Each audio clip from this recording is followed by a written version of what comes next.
Plus que 2 mois après son arrestation, François Beya n'est toujours pas déféré devant son juge naturel. Une situation qui mobilise et suscite la solidarité envers le conseiller spécial du chef de l'État en matière de sécurité. C'est le cas du collectif des femmes Free François Beya, qui a déposé ce vendredi 12 mars un mémorandum au bureau de la Coordination nationale des droits humains à Lubumbashi, dans la province du Haut-Katanga. Concernant arrestation arbitraire et détention illégale de M. François Beya Kasonga à l'Agence nationale de renseignement Kinshasa.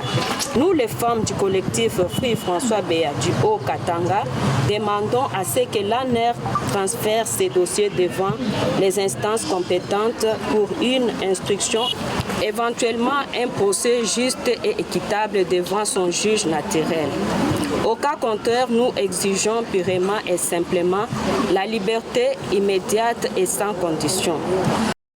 François Beya est détenu pour des indices graves qui touchent à la sécurité nationale. Selon les sources de l'Agence nationale de renseignement ANR, pour le collectif des femmes Free François Beya qui dénonce les conditions de sa détention, l'on doit, en défaut du jugement, libérer sans condition le conseiller du président de la République en matière de sécurité. En ma qualité de coordonnateur provincial de la CNDH, Bureau de représentation du Haut-Katanga, je viens de réceptionner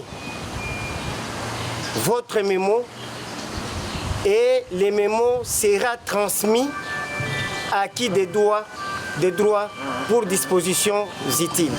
Nous vous remercions. François Beya serait toujours détenu dans les locaux de l'Agence nationale de renseignement selon plusieurs sources. Par ce soutien, le collectif des femmes Free François Beya entend poursuivre le mouvement entamé dans plusieurs villes du pays. Ancien numéro 1 de la Direction générale des migrations, François Beya a été nommé par Félix Tshisekedi à ce poste très stratégique quelques heures seulement après son avènement à la présidence de la République le 24 janvier 2019.